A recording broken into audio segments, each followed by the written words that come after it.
What's going on, everybody? Welcome back to the Yankees Avenue Show on the Yankees Avenue YouTube channel. As usual, I'm Patrick Hennessy. That's Dan Rourke. Dan, how are we doing on this beautiful Tuesday morning? Bro, the countdown is on. 5 days till Christmas now. Yo, it snuck up on us hella quick. And I'm in like a mixed bag of emotions because I love Christmas. Always been my favorite time of year, or one of my favorite times of year. But I'm pumped for it to be over, dude. Because once January 1st gets here, then all of a sudden, like, we're kind of in the stretch run a little bit for pitchers and catchers. So I'm pumped it's the holiday season. I enjoyed Christmas. I really do. We're getting closer, Pat. We're getting closer. How you doing, man? I'm excited. It's a great time of year. However, like after January 1st, things kind of like go downwards, but then when spring training comes, you upwards. So we just got to go through like that dead month of January, and then you're chilling in life. And then we got the World Baseball Classic too, which is going to be awesome. So excited. Yeah. So excited for that. Let's get right into the first topic here. Can I say something first before we get into the first topic? Yeah, go for it, Dan. Subscribe if you're new. You guys killed it last time. I mentioned it on the last episode, said subscribe, and we like doubled our subscriber click-through rate, which is awesome. I want to get to 100K subs so my parents can be proud of me and I can finally retire. So yeah. Love all you guys. Let's get into topic one, huh? Topic number one. Dan, since we last talked, Andrew Benintendi signed with the Chicago White Sox. What was it? 5 years, $75 million, I believe the deal was. Which, real quick, what are your thoughts on that? I don't have a problem with not giving him that. 15 million a year surprised me, honestly. I thought he was going to get higher, but over 5 years, like, I would have been pumped if we got him, but like, I could understand why the Yankees didn't want to give him that deal. So I don't think I would have been pumped if the Yankees would have signed him. But I would have been cool with it. I think that he was probably the best remaining option out of the free agent left fielders. Which that's why I would have been pumped, but yeah. And to be honest with you, I think I would have given him $575. Would you? I would have, yes, but I could understand why the Yankees maybe wouldn't, because if they think there's better options. I think what was like the reported deal they offered him, like 4 for 60 or something like that?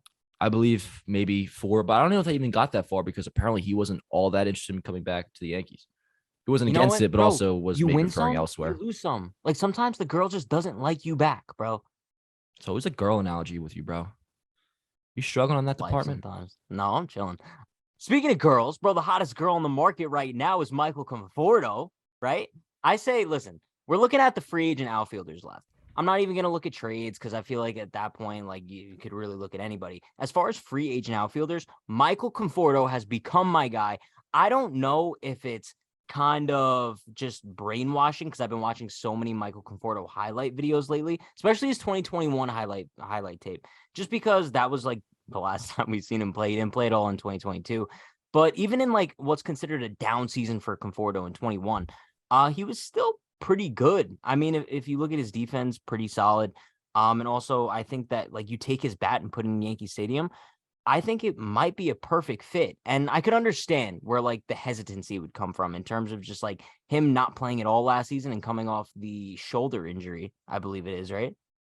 Yeah, shoulder injury, which I'm pretty sure he was actually like, there was talk of him being able to play at the end of last year. So he's like, there was healthy. Yeah, there was. Yeah. So he's been healthy for a hot minute now. He just hasn't really faced live pitching. So I could kind of see where the hesitancy would come where we're in that department. But the way I view Michael Conforto is the same way as like I viewed Corey Kluber before we signed him going into 2021. It was just because it's like, it's one of those things where it's like, I view it as super low risk, but I think the reward has a potential to be astronomically high. I think if Michael Conforto can live up to expectations with the Yankees, bro, we're talking about a guy who's like a perennial all-star. You know what I mean? And can also, you put him in the Bronx stadium where left-handed hitters fare pretty nicely. I think that you could see maybe like a Matt Carpenter effect. Yeah, so Conforto, he's never been close to my first choice. And he still isn't, to be honest. Brian Reynolds is my number one guy. I looked at it similar to how you're describing it now, as for a while I looked at it as like, it's a prove it deal, a risky deal of like Corey Kluber.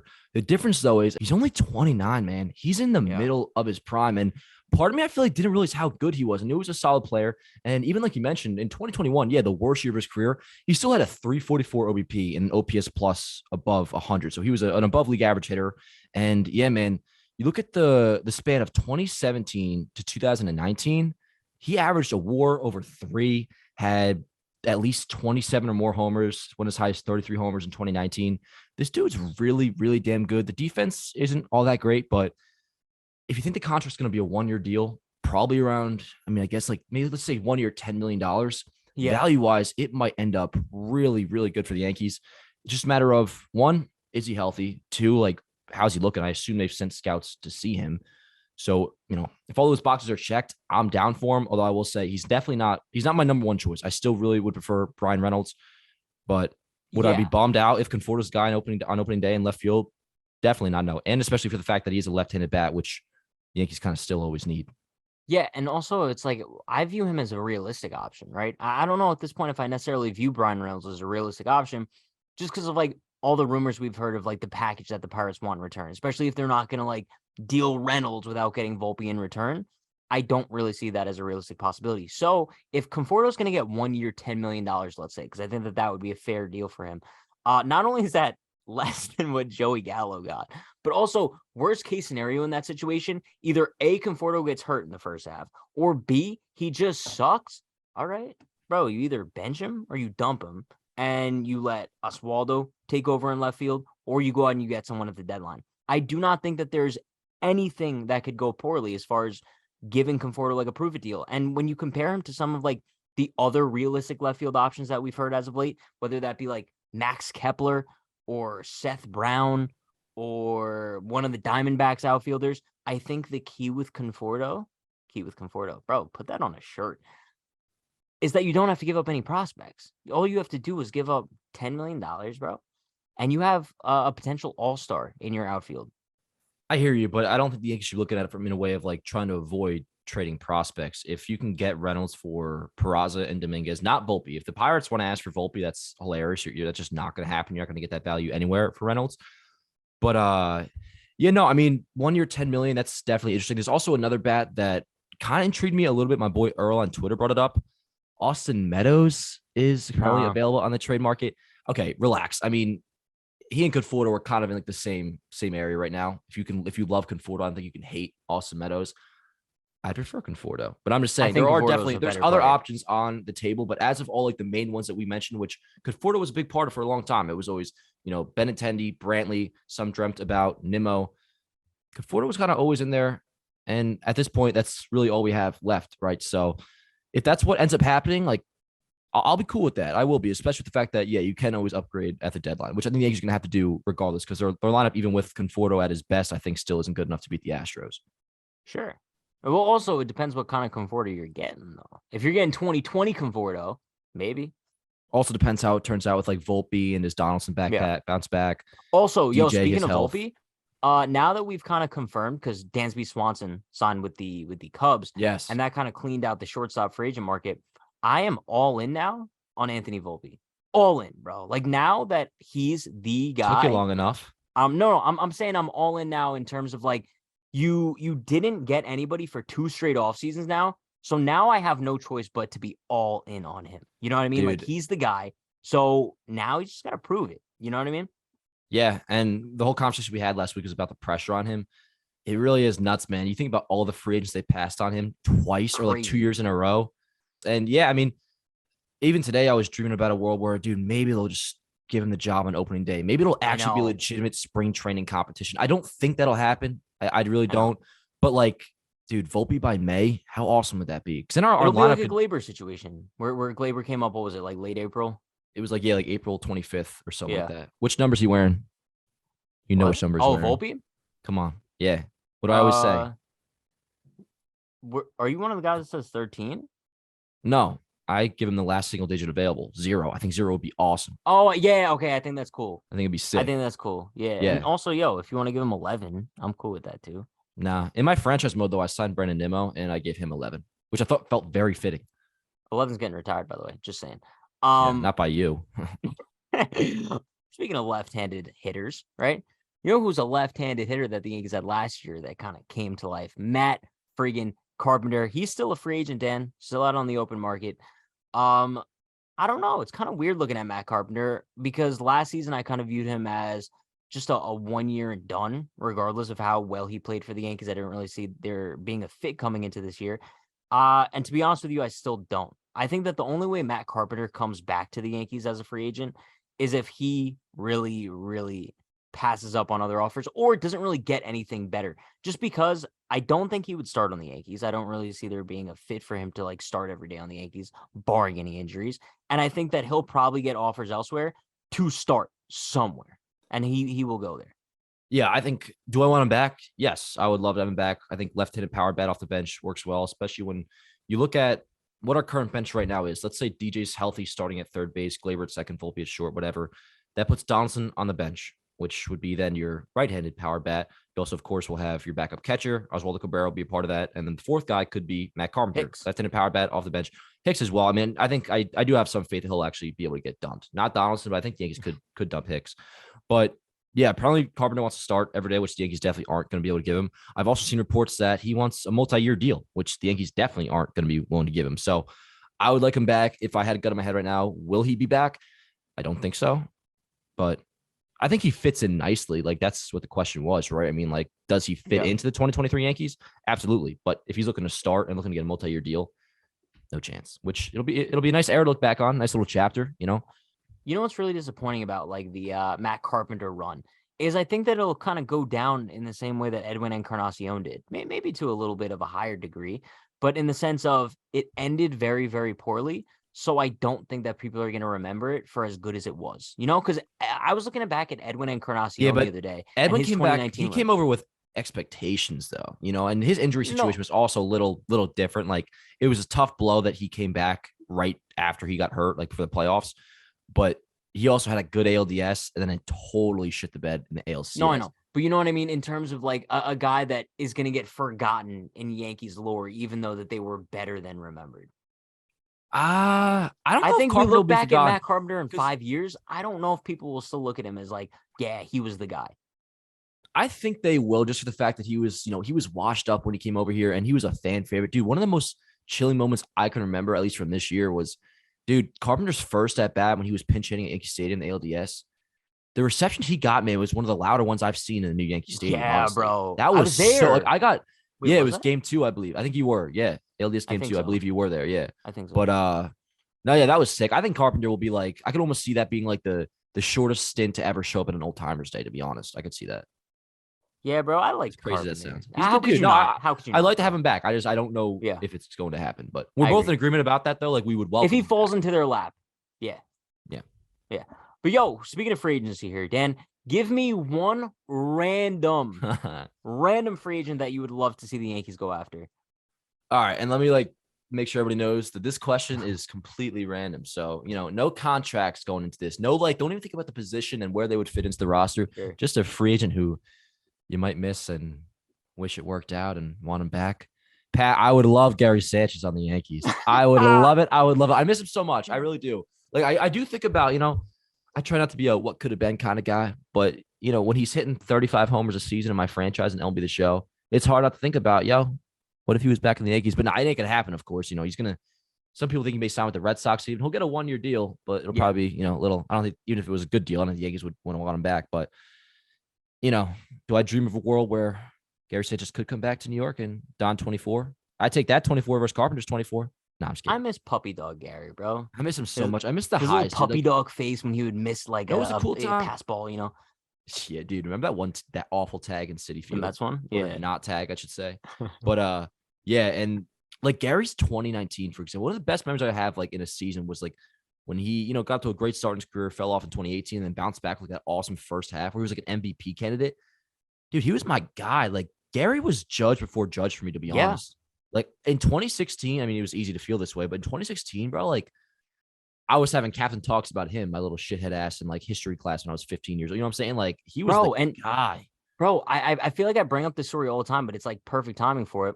I went to an autograph signing after the 2016 season. It was Gary Sanchez, Tyler Austin, Aaron Judge, right? And every single person was online to see Gary Sanchez. No one even wanted to go to Aaron Judge, bro. There was literally like the people who were running Steiner Sports, whoever it was, they were like, if anybody has a ticket to see Tyler Austin or Aaron Judge, please come to the front of the line, bro. And no one was like, it was crazy. Gary was the guy, and seeing how he fell off is really sad. Dude, that makes me think of a story. And this is kind of embarrassing to admit, especially for me, but I always kind of had an attachment to Judge going back. He was the first ever MLB draft I watched was 2013. So I was like, that was the first Yankee I saw get drafted along with Ian Clarkin. But I remember before 2017 started, like a week before, I was at the diner with my brother, my parents, and we were just like talking baseball or whatever. And this is coming off Judge's 2016. And I said to him, I was like, Yeah, man. I think like while he still has any prospect value left, like they just got to trade this guy because like with that swing, this is me like once again like junior on JV, 16-year-old in high school thinking he like knows baseball. I'm like, it's just not going to work in the majors, man. Like they're going to have to trade him while they still have some value, and then the rest is history. But you never know with prospects, man. You never want to know know. who my random free agent is? Yes. It's also a former Yankee. And keep in mind, like, this guy isn't going to come back and be a part of the rotation, but maybe a minor league deal. I thought you were going to say Brandon Drury because I thought about him too. No, I wouldn't be pissed about it, but I don't think he'd be a great fit. He doesn't this really guy, fit, no. Give him a minor league deal. My new sixth starter, Michael friggin' Pineda, bro. Oh, really, man? Yo. I'll always have a soft spot for Pineda just because I feel like he never lived up to expect. No. I feel like every season, like there would be articles, Cy Young dark horse candidates. Yeah, dude. Michael Pineda would be number one fucking say every season. Yes, dude. Like worst pitchers who could win a Cy Young this year, 100%. Because he had stretches, man. He really did. Like, first of all, when he came over in 2014, before the Pine Tar shit, like he was filthy. I think like in 10 starts, like an ERA sub 2. Yeah. And what was it? 2015, he was pretty damn good. Like the first half fell off towards the end. 2016 was terrible, and even 2017, like people forget about him. He pitched for the 2017 Yankees. That was year he like towards UCL or whatever. But even then, like there were some flashes of greatness, if you will. I think that was the year he had that crazy Mother's Day game, right? No, that was 15. That was May of 2015. I don't think so. No, I'm positive. His crazy game in 17, he had on home opener, he almost threw a perfect game against the Rays. You want to bet on it? Yes. I know this shit, bro, like back of my mind. Michael I can tell you right now. I'll tell you who broke up a perfect game you're thinking of. I'll tell you, it was 2015. I'm telling you right now. Yankees wearing the pink jersey. You're right. Of course I'm right. You just wasted time. I'm just kidding. Look up, actually don't gotta look it up. But Pineda was a dog. And also I loved his he was so quirky in the mound too, bro. It was hilarious. Like he always just like shibbied while he was pitching. Yeah, no, and also, bro, I miss him. He was so huggable too. Like I would hug Michael Pineda. Gary Sanchez was huggable too. And dude, how about that trade? Talk about catching prospects. The Jesus Montero trade from Michael Pineda. Yeah, that was one of the first baseball trades I ever remember, dude. I was so bummed. I loved it. I remember where I was when it happened. Me too. I was in my garage. My dad came out and told me. Crazy. Yeah. But Dan, moving on to the next topic here. It's holiday season. Christmas is in 5 days. Kind of crazy. Dan, give me your favorite Christmas movie of all time. Dude, easy answer for me. It's Elf. It's the only one or one of the only ones I've watched this season so far, and I always do every single year, dude. It has such a joyous, nice feeling to it that when I watch it, I'm just like, man, I kind of do feel like a kid again right now. And I like that feeling. So yeah, Elf. It's an easy out. I would go the easy route too and say Elf. I think I'm gonna go somewhere a little bit more different. I'm gonna go Christmas with the Cranks. I love Christmas with the Cranks. I think that's an underrated one. I think it's a really underrated one. Bro, there's so many good Christmas movies out there. There really is. As I've gotten older, there's some I don't like that I used to, but like, nah. Elf, however, Christmas Story's fire. Christmas with the Cranks. I'm not gonna sit down and watch any of them though. I'm not. Well, I don't say I sit down and watch because I've seen most of them, but like I just throw it on in the background. Like the other day, I put on Elf, bro, and it's just like a good vibe. It's something you can just go to sleep. You kind of look like Buddy the Elf. No, I don't. A little bit. Buddy the Elf. A little bit. A little bit. But yo, reason I chew Nicorette, pal. Speaking of Christmas season, Dan, let's announce our giveaway winners. Let's do it. Yo, we got so many entries, bro. Like you guys 100. Killed it, dude. You guys killed it. And dude, shout out Foco again. Foco is awesome for hooking this up. And also, we're gonna do the tickets too. But hell yeah, dude. Let's announce this shit. I'm excited. So before we spin the wheel, this first winner is going to be winning the 2 main level tickets, the Yankees versus Twins on April 13th in the Bronx. Dan, let's see who's going to win it. It'd be so funny if I just like whoever gets the tickets, like I'm just going to buy a ticket for myself to just plop my ass right next to them. Like it's like father and son. Can you imagine we sit next to them? The whole time. A really good idea. Like you guys having a good time? Let's do it. It looks like the winner of the tickets is Caden _T23. Caden, let's go, my boy. Shout out, yeah. Round of applause. What game's he going to again?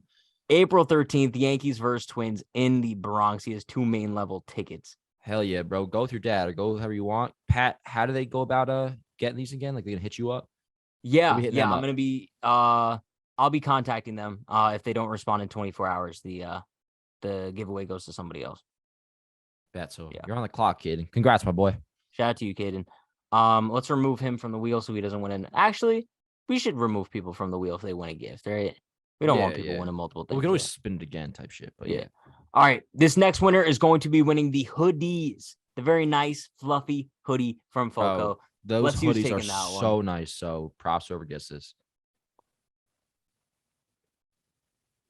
Who do we got? This one is going to their Twitter is Dash McClunky. Dash McClunky is taking the hoodies. Dude, honestly, that name alone deserves a hoodie. So props to you, bro. They're comfy, man. Solid. They're comfy as hell. I wear them to sleep sometimes. So do I. I wear it all day, 24/7. Also wear it out on a Friday night because they look sick. I do. Yeah. I get a couple looks, but who cares? This next winner here is going to be winning the Derek Jeter Big Head Bobblehead. Dan, let's spin that wheel to see who's frigging it. Bobble. I want a bobblehead. Dude, can you get your own bobblehead made? That would be fire, actually. But this one's going to Instagram, JT Deriso _11. JT is taking home that Jeter bobblehead. JT, congrats, brother. And now this winner is going to receive the Yankee slippers. Those are Yankee also slippers. Kind of like a last but not least gift, but I could go for some. I was actually thinking about getting a pair of slippers myself. Dude, I was like, I always hate, dude, I have like, the only shoes I have are like Nikes. So it's like, I always got to tie them shits up. So this one's going to Instagram, Braction FPS. That's Braction FPS. Braction. Reminds me of Andrew Brackman, the old Yankee prospect. It's like action, but with a BR in front of it. Action with a BR. Oh, word. Yeah. Braction. Good name. Braction. Congrats, my man. Enjoy your slippers. Congrats, Stay cozy, bro. And like some of these people have to let you know like size and shit. Yeah. And now, Dan, this is the last one. If you haven't won anything yet, now listen, over 100 people. So, I mean, the odds are pretty decent. Let's see who wins this Yankees ornament. Yeah, Yankees ornament. I didn't put a tree up this year, dude. That's so bad. Like me and my roommate, we didn't put a tree up. We go into my parents' crib has one, of course, but like here we didn't, and it's kind of too late at this point. Looks like the ornament is going to Instagram, Ricky Marion. Ricky, let's go home. I love that name, bro. That's my you know my future kid's name is Ricky, right?